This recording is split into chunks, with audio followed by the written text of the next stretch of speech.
Madame, mademoiselle, monsieur, bonsoir. Des scènes d'émeutes et de pillage à Paris cet après-midi. Comme on pouvait s'y attendre, la manifestation des étudiants et des lycéens, manifestation de masse, a servi d'alibi à une bande de voyous armés de barres à mine. Voyous qui n'ont bien sûr rien à voir avec l'université et ses problèmes. Plus lourde de conséquences peut-être pour la suite, la prise de position de la conférence des présidents d'université qui s'est réunie aujourd'hui à Paris.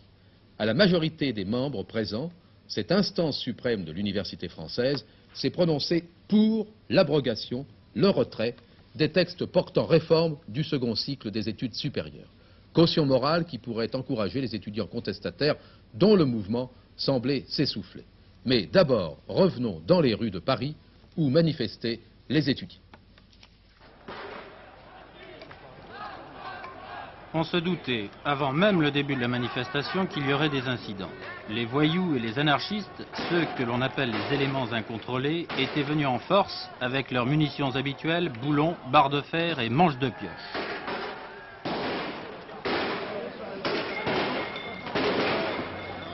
Pendant une demi-heure, sur le pont Sully, ils ont bloqué les manifestants, plusieurs dizaines de milliers d'étudiants, d'enseignants et de lycéens, en attaquant les CRS qui barraient le boulevard Saint-Germain. Une demi-heure de bagarre à coups de pierre et de grenades lacrymogènes faisant plusieurs blessés. Les manifestants parvenaient tout de même à forcer le passage et à remonter les quais, toujours précédés par l'avant-garde des casseurs.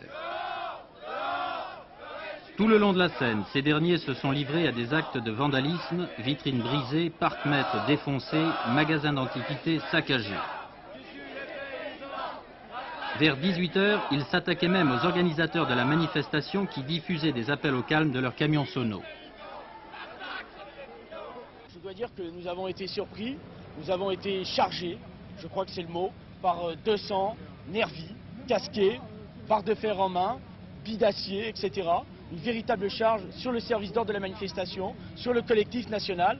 Ces gens-là se préparaient depuis plusieurs minutes. Nous avions essayé d'appeler et d'alerter la presse devant cette véritable provocation qui nous atterre tous. C'est une véritable tentative de saborder la manifestation qui venait de regrouper plusieurs dizaines de milliers de personnes. Le pouvoir, au lieu de répondre, au lieu d'essayer d'abroger la réforme, seule réponse possible à la revendication, provoque, envoie ses flics, envoie ses nervis. À 19 h, non loin du ministère de l'Éducation nationale, les organisateurs donnaient l'ordre de dispersion. Alors cette manifestation des étudiants marque-t-elle le point culminant de l'agitation? Eh bien, rien n'est moins sûr. Toute la tactique de Mme Saunier-Seïté consiste à démontrer au maximum de gens qu'il est possible de faire des concessions sans changer le cadre de la réforme. C'est pourquoi, depuis 3 jours, le carnet de rendez-vous du secrétaire d'État ne désemplit pas la FEN, l'UNEF trotskiste, les jeunes giscardiens, l'UNEF renouveau, le SNESUP, etc.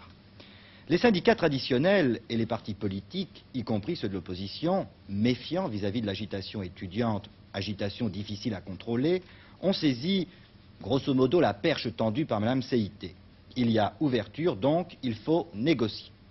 Mais ce soir, on vous l'a dit, les présidents d'université qui, eux, ont peut-être moins de préoccupations immédiatement politiques, mais qui par contre sont en contact quotidien des étudiants, ont pris une position qui relance toute l'affaire. Une majorité d'entre eux s'est prononcée pour l'abrogation de la réforme. Ça nous paraît la seule mesure extrêmement claire et nette pour mettre un terme aux problèmes actuels, pour rassurer la population universitaire, étudiante et enseignante, pour ramener le calme dans nos universités, pour permettre une fin d'année permettant de délivrer des diplômes nationaux de qualité avec des examens sérieux, et pour, enfin et surtout, engager de sérieuses négociations, une étude très sérieuse des besoins de formation pour la France de demain. N'empêche que Mme Saunier-Seïté dit de son côté qu'il n'est pas question d'abroger ce texte. Alors le conflit risque de se durcir d'autant. C'est-à-dire que nous n'avons pas pouvoir de décision, nous avons donné un avis à Madame le ministre. En conséquence, il s'agit maintenant d'une affaire de gouvernement. L'opinion universitaire est éclairée. Non seulement les organisations, mais les instances les plus solennelles, telles que la conférence des présidents dans cette journée d'aujourd'hui, ont pris position de manière très claire. Il appartient donc au gouvernement de son côté de faire le geste qu'il faut, c'est-à-dire de revenir sur cet arrêté, ces circulaires d'application et sur l'ensemble du problème, de ramener le calme dans les universités et d'ouvrir un véritable dialogue. Le Premier ministre a passé aujourd'hui une partie de sa journée en compagnie des dirigeants du Parti radical. Événement assez insolite, place de Valois, au vénérable siège du Parti radical, que la participation à une instance dirigeante d'un leader d'un autre mouvement politique. Suffisamment insolite pour attirer sur le trottoir des dizaines de journalistes, photographes et caméramans. Un absent de marque, JJSS, il n'approuve pas ce qu'il considère comme une ingérence dans les affaires du Parti radical. Point de vue que ne partage pas le président du parti, M. Perronnet, par ailleurs membre du gouvernement, qui a accueilli chaleureusement Jacques Chirac.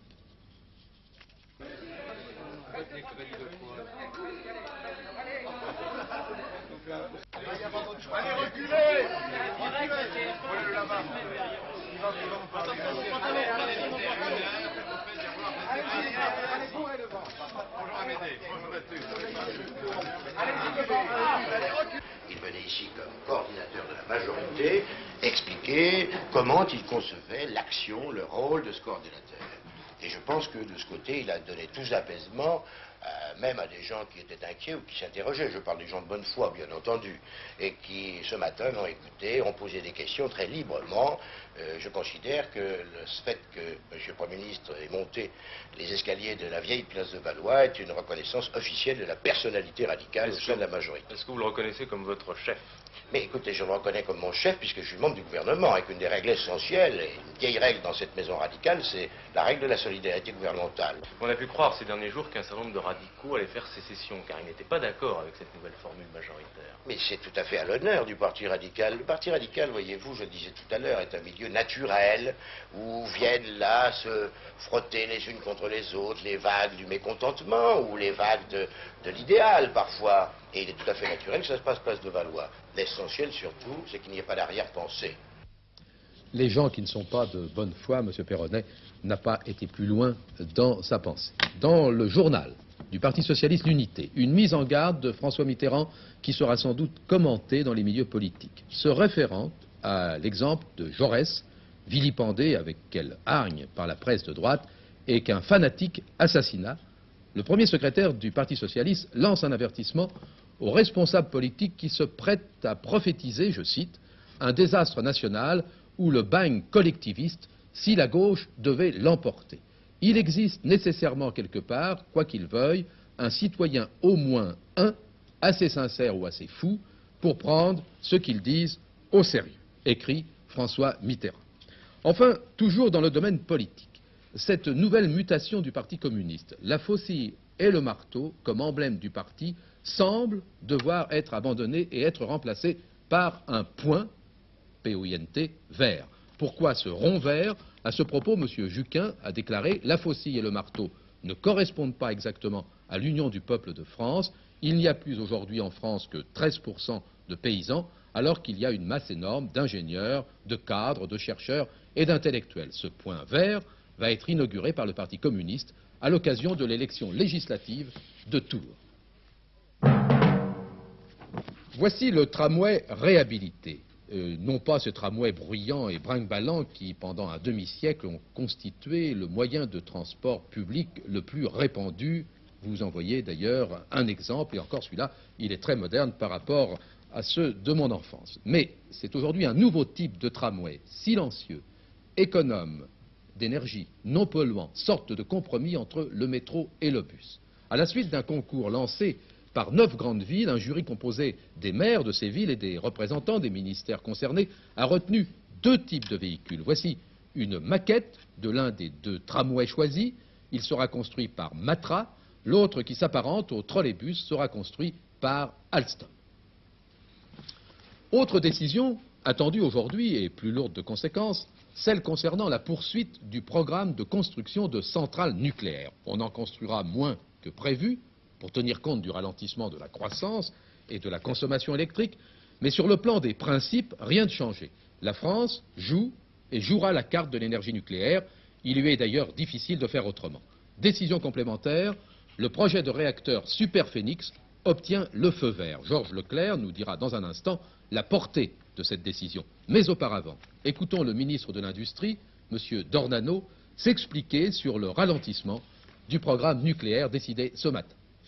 Nous avons décidé pour 78 d'engager 5 tranches supplémentaires par rapport à 76 et 77. C'est donc un petit infléchissement vers le bas parce que nous constatons qu'en 1975, la consommation s'est ralentie. Alors il faut suivre, s'adapter à la consommation et c'est la raison pour laquelle nous prenons ces décisions au fur et à mesure. Et dans le programme nucléaire, vous avez aussi Super Phénix. Ça va coûter très cher. Pourquoi le faisons-nous en France? D'abord, qu'est-ce que c'est? C'est un autre type de centrale nucléaire qui demande beaucoup moins de carburant, beaucoup moins d'uranium et qui par conséquent coûtera moins cher. C'est une technique française qui a été découverte par le commissariat à l'énergie atomique et qui a, les Américains disent, 7 ans d'avance sur eux. Vous voyez que nous sommes à la pointe du progrès dans ce domaine. Or, il s'agit de lancer la seconde usine plus puissante dans ce domaine, la seconde centrale. Il y en a déjà une qui a été lancée, qui fonctionne parfaitement, c'est Phénix. Nous avons donc décidé de lancer cette année Super Phénix. Après Rhapsody sur la Durance et Phénix sur le Rhône, voici donc Super Phénix qui sera construit entre Lyon et Genève, près de Malville, sur le Rhône également. Ce projet est déjà évalué aujourd'hui à 4,5 milliards de nouveaux francs et sera financé à 51% par la France, 16% par l'Allemagne et 33% par l'Italie. Sa puissance sera considérable, 3000 MW thermiques comparé aux 40 de Rhapsody et aux 563 seulement de Phénix. L'avantage de ce type de centrale, dite surrégénératrice par rapport aux centrales nucléaires classiques, c'est, dans ces petites aiguilles, d'utiliser tout l'uranium et non pas quelques pourcents seulement. Cela augmente considérablement les réserves de combustible nucléaire qui, pour les centrales classiques, risqueront de manquer dans une vingtaine d'années. Mais pour les scientifiques, Super Phénix n'offre pas toute la sécurité requise. Son cœur sera constitué de 5 tonnes de plutonium. C'est assez, largement assez pour fabriquer une bombe atomique. Dans une centrale classique, l'uranium du cœur ne peut jamais se transformer en bombe atomique et exploser. Mais dans le cœur de Super Phénix, une erreur de manipulation, un incident de parcours, et ces petites aiguilles délicates se transformeront en bombes mortelles. D'où les multiples sécurités dans tous les sens, partout, doublées, triplées, quadruplées. D'où aussi le prix de Super Phénix. 4,5 milliards, c'est la moitié de ce que la France a dépensé pour Concorde. À ce prix, l'indépendance énergétique est loin, très loin. Et le retour vers un peu plus de pétrole et un peu moins de nucléaire est inévitable. Décidément, il faudra bien un jour se tourner véritablement vers les énergies gratuites, abondantes et non polluantes, comme l'énergie solaire, éternelle parent pauvre, des conseils restreints qui rythment notre consommation, donc notre façon de vivre.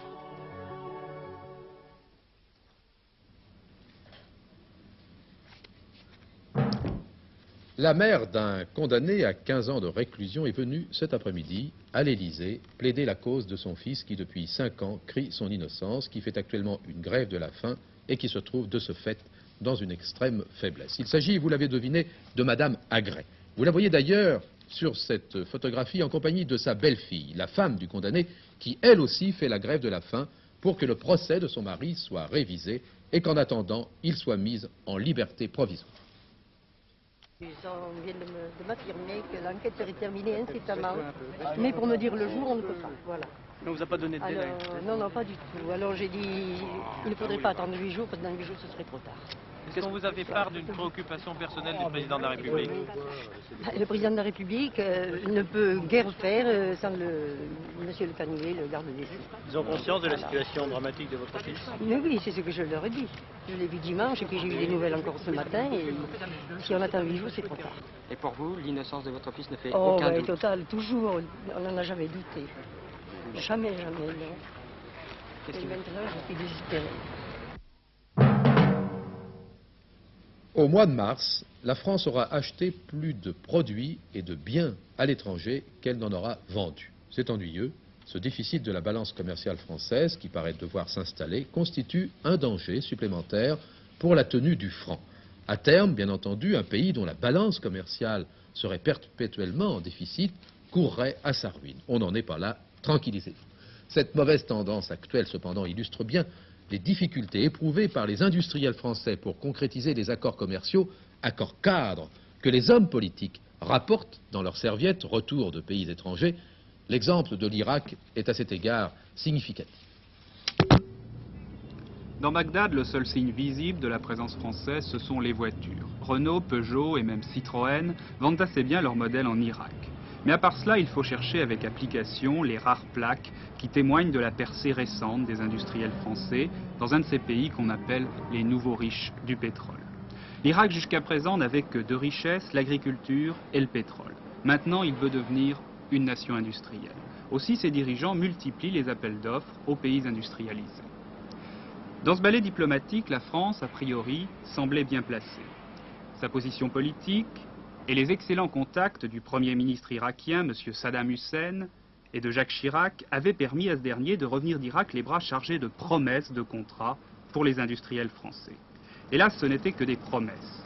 Et si certaines se sont réalisées, d'autres ont échoué.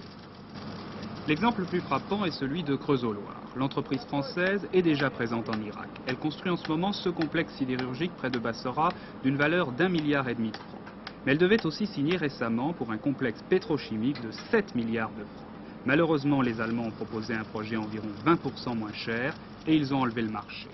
Nous avons travaillé en Irak, c'est un pays où nous avons rencontré de grosses difficultés dues au développement industriel considérable, en particulier de la région de Basra, et nous avons été très marqués par ces difficultés. C'est-à-dire que vous ne vouliez pas faire des prix fermés définitifs, par exemple? Nous ne voulions pas faire des prix fermes pour les travaux locaux, parce que au cours des dernières années, nous avons constaté une hausse très importante et que ça nous paraissait un risque considérable compte tenu de la dimension du contrat. Et puis, vous aviez un projet plus cher, vous pensez que c'est le prix qui a fait tout de même la différence? Je le pense très sincèrement. Heureusement, certains des contrats promis ont pu être signés, dans les télécommunications ou pour la télévision en couleur, par exemple. Et puis, il y a le pétrole. Dans ce domaine, la présence française est ancienne. Avant les nationalisations, la CFP détenait près du quart de l'Iraq Petroleum Company. Après, la coopération s'est établie sur d'autres bases. Ainsi, le groupe El Ferrap a signé dès 1968 un accord d'environ 2 milliards de francs pour mettre en route un périmètre pétrolier important au sud-est du pays. Il s'agit d'un gisement qui, une fois en exploitation, produira près de 10% de la production irakienne. Et surtout, cela permettra à la France d'avoir pendant 20 ans un approvisionnement à des prix privilégiés. Concrètement, nous ne retirons pas d'argent, nous ne retirons pas de barils, de tonnes de pétrole. Nous retirons un droit d'achat d'une certaine quantité de pétrole, dont une partie nous sera facturée à un tarif préférentiel. Et en échange, vous faites les prospections, les recherches. En échange, nous faisons l'avance de l'argent et nous conduisons les opérations, c'est-à-dire que nous fournissons les hommes responsables des opérations, la technique pétrolière, pour le compte de la Société nationale pétrolière irakienne qui nous a donné ce petit bout des opérations pétrolières en Irak. Nous n'avons aucun monopole, bien sûr, en Irak. Et il n'y a pas d'obstacle au niveau politique? Sur le plan politique, disons que les choses marchent très bien pour l'instant. S'il y avait un obstacle sur le plan politique entre, disons, la France et l'Irak, je crois qu'il y aurait une incidence négative sur nos relations professionnelles. Ainsi, en France, si on n'a pas de pétrole, on a au moins des idées et une technologie à vendre. Mais même dans le domaine pétrolier, la coopération reste fragile et souvent liée à des contingences politiques. Et les responsables irakiens ne s'en cachent pas. Je souhaite que la coopération continue à se développer, mais évidemment aussi longtemps que ce sera intéressant pour nous et pour nos deux pays. Et aussi longtemps que la France poursuivra son soutien à notre politique en faveur de la Palestine.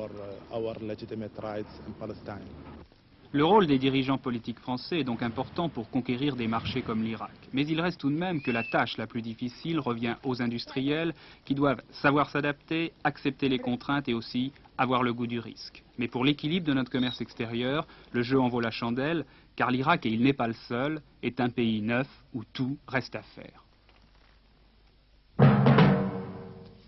10 millions de Français au bas mot ont vibré hier soir durant les 90 minutes du match Eindhoven-Saint-Étienne qui s'est terminé par la qualification de l'équipe stéphanoise pour la finale de la Coupe d'Europe.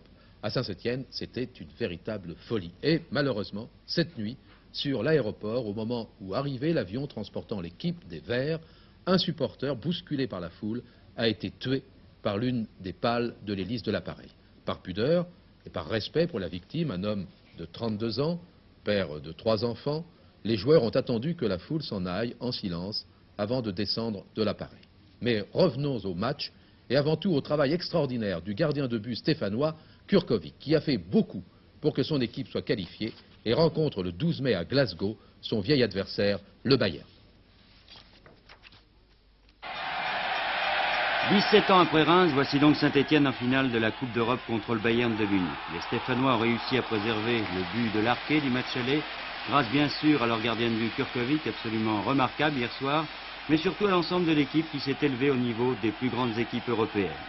On a tremblé pour les champions de France jusqu'à la dernière minute, mais sur l'ensemble des 2 matchs, les Stéphanois méritent largement leur place en finale le 12 mai à Glasgow.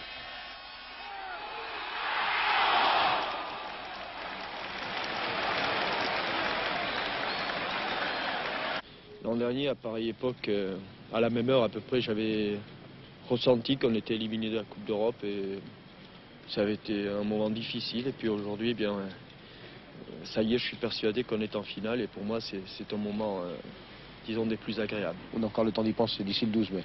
Oui, il y a la satisfaction de cette qualification. Je crois qu'il faut la savourer et puis dans un second temps essayer de penser à cette finale. Je sais qu'il n'y a qu'un seul joueur qui avait donné Saint-Étienne qualifié, c'est Muller. Tous les autres pensaient que c'était PSV. Ça prouve que est-ce qu'ils nous craignent ou est-ce qu'ils ne pensaient pas que Saint-Étienne soit capable d'arriver jusque-là. De toute façon, je crois que le Bayern va commencer peut-être un peu à trembler.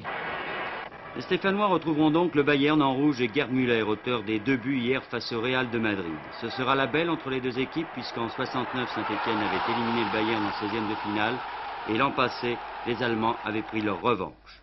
Mais les Français sont prévenus, Gerd Müller est toujours là, la preuve. Quelque chose, hein.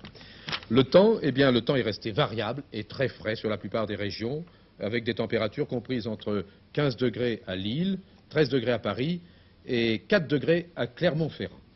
Demain, le ciel sera encore très nuageux. Il y aura des ondées orageuses, des Pyrénées aux régions méditerranéennes. Sur les autres régions et après des brouillards matinaux localisés, surtout de la Bretagne à l'Aquitaine, le temps sera variable avec alternance de nuages et de soleil. Les vents seront modérés et les températures s'élèveront un peu. Tant mieux. En fin de programme, vous retrouverez Patrick Poivre d'Arvor, PPDA, pour ses confrères, pour la dernière édition de notre journal. Nous vous souhaitons tous ici une bonne soirée. À demain.